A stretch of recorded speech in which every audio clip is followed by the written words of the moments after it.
Welcome back to The Rundown for another weekend deep dive. In today's episode, we're talking about the food delivery wars. Online food delivery is big business. The market is expected to reach $430 billion in the US alone in 2025. And the consumer demand is undeniable. We've all gotten a little too comfortable with the idea of paying $25 for a $10 burrito just so we don't have to put on shoes or bust out the air fryer. And there are two companies battling it out right now for your takeout orders. DoorDash and Uber Eats. And the rivalry between these two is getting spicier. So in today's episode, we're breaking down the state of the food delivery industry, how these two platforms are fighting for dominance, and the challenges they face. Everything from regulation and labor costs to restaurant relationships and your growing frustration with all those fees. So many fees. We got a great one for you today. Let's dive in. We have to start the show by talking about the leader in the food delivery space, DoorDash. I feel like DoorDash's success is kind of underappreciated. DoorDash might be the best performing consumer tech stock out there. Shares are already up 20% in just 2 months into 2025 and up over 70% in the past year. DoorDash is the dominant company in online food delivery, controlling more than 2/3 of the market. On a global scale, DoorDash holds either the number 1 or number 2 spot for market share in 20 out of the 25 countries, and it's gaining shares in nearly every international market. Just to put into perspective how dominant DoorDash is, their market share is nearly triple that of Uber Eats. So it's not even close. DoorDash is the king of food delivery.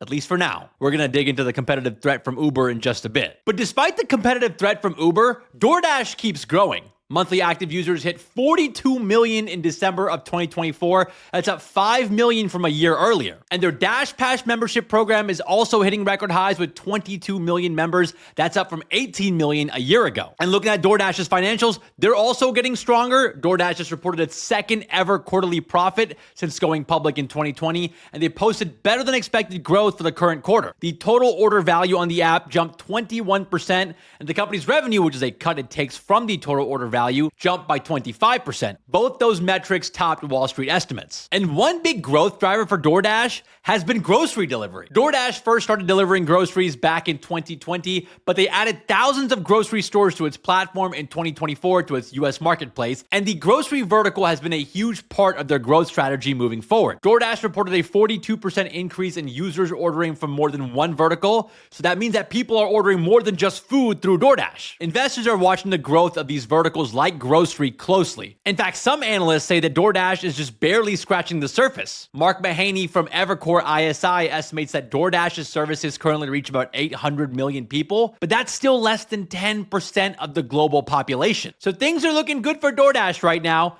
but they still got a real challenger in Uber Eats. So let's talk about them. Now, we just talked about how DoorDash is the leader in the food delivery space, but Uber Eats is a real threat. You can't turn on a TV these days without seeing an Uber Eats commercial. They've been throwing a lot of money at marketing, featuring everyone from Matthew McConaughey to Saquon Barkley, all in an effort to steal market share from DoorDash, and it seems to be working. Now, before we get into the numbers, let's first talk about Uber Eats' origin story. It started off back in 2014 as a side project inside of Uber, but they became a serious threat in 2020 after they acquired Postmates for $2.65 billion.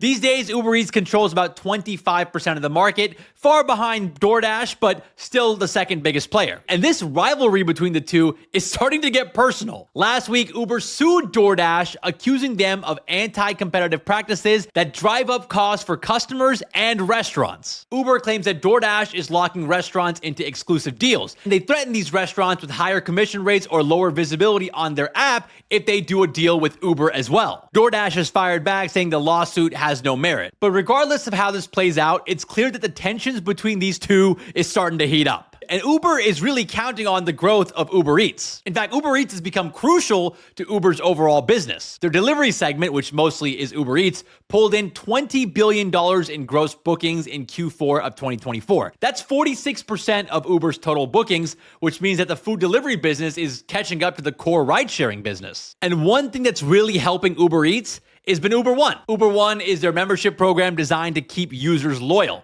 and it's growing really fast. Subscribers to Uber One jumped 60% year over year, hitting 30 million members. For $10 a month, members get free delivery, 6% cash back on rides, and exclusive discounts. And some of those discounts on Uber Eats are pretty solid. And similar to DoorDash, Uber is also expanding beyond just food delivery. In fact, grocery and retail orders now make up about 18% of their gross bookings. That's up from 12% in 2023. Some of this is probably thanks to a partnership they have with major retailers like Costco and Albertsons. And then there's the other big opportunity that investors are keeping an eye on, a potential partnership with Waymo. Waymo is the robo-taxi company from Google, and Uber already has a partnership with them. Uber lets customers hail Waymo's self-driving taxis in Austin and Atlanta through their app, and it's not hard to imagine them integrating autonomous deliveries into Uber Eats as well. So you might have a robot deliver your burrito soon. Honestly, that'd be kind of cool. So right now, both companies are thriving, trying to take a bigger piece of the pie of the overall food delivery space,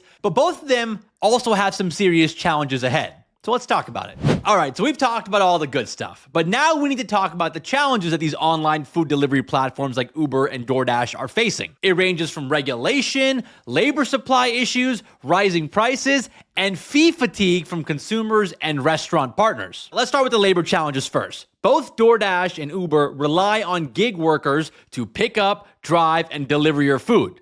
And retaining those drivers is tough. Many drivers complain about low earnings, especially after you factor in the cost of gas, maintenance, and wear and tear on the car. So that leads to a high turnover rate from drivers. And then you have fee fatigue. Because even though we all love the convenience of food delivery, let's be real, every time I order, I feel like I'm getting hit with a new fee. You got a service fee, a delivery fee, a small order fee, a surge fee, and then add in the tip for the driver on top of that, it all adds up. And at a certain point, I think people might just start picking up the order themselves, or maybe cooking. Well, I don't know. That might be the last resort. And then you also have the fee problem with restaurants as well. Many people don't know this, but the delivery platforms take a 15 to 30% cut of every order from the restaurant, which eats into the restaurant's profits. That's why some restaurants are fighting back, either by hiking menu prices on the delivery apps or building their own in-house delivery services to avoid paying Uber and DoorDash altogether. And then finally, regulation is the wild card here. Some cities are introducing fee caps or pushing for gig workers to be reclassified as employees, which would drive up labor costs. And that could massively impact the economics of food delivery. So yeah, while Uber and DoorDash are growing,